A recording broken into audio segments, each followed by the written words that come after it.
Kemiskinan untuk sebagian itu hanya statistik, tapi bagi banyak orang itu adalah kenyataan yang menghimpit hari demi hari. Kemiskinan sering dianggap urusan dapur, tapi ternyata ada hubungan yang lebih gelap dan mengkhawatirkan. Saat perut kosong, hukum bisa jadi pilihan terakhir yang diabaikan. Dan kini satu pernyataan besar mencuat, apakah kemiskinan membuat seseorang lebih dekat pada kejahatan? Temuan mengejutkan datang dari sebuah penelitian bahwa tekanan ekonomi bisa menjadi pemicu utama tindakan kriminal.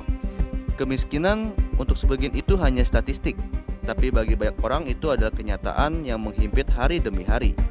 Kemiskinan sering dianggap urusan dapur, tapi ternyata ada hubungan yang lebih gelap dan mengkhawatirkan. Apakah kemiskinan membuat seseorang lebih dekat pada kejahatan?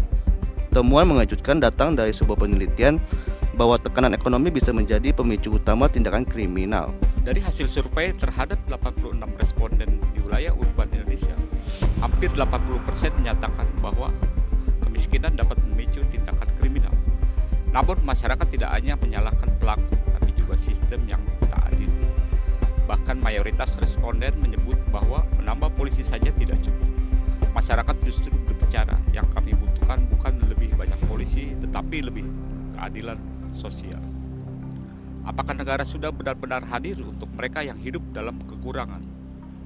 Kini sudah saatnya kita melihat langsung bagaimana kasus ini terjadi di lapangan sosial yang akan dibantu oleh rekan kami, Andika.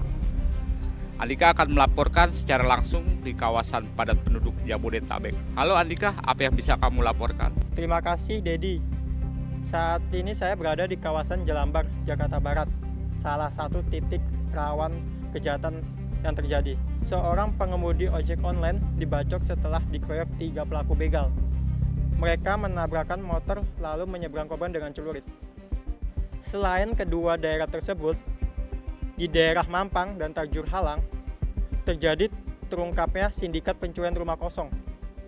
Modusnya, membobol rumah saat ditinggal pemilik.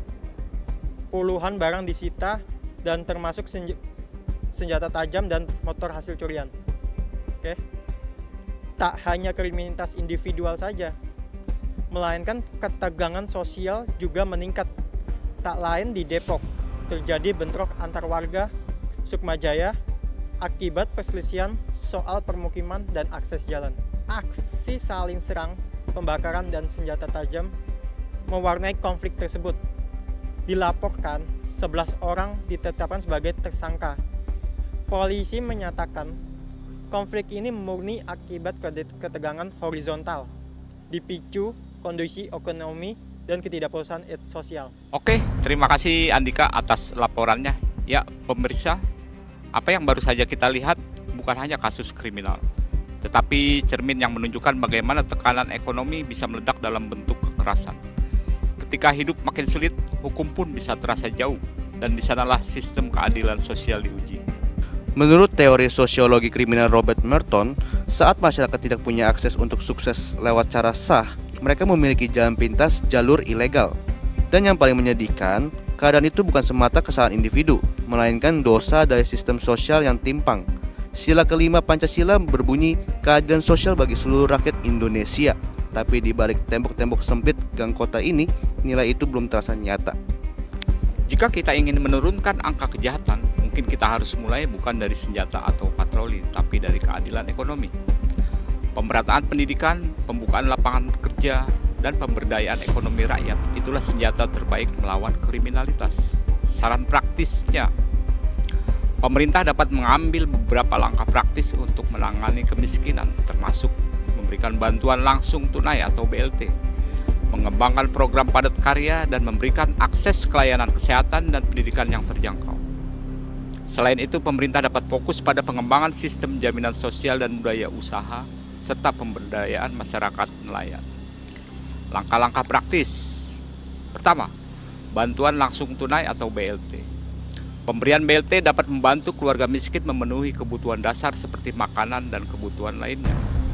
Pendanaan BLT dapat diprioritaskan ke daerah dengan angka kemiskinan tinggi.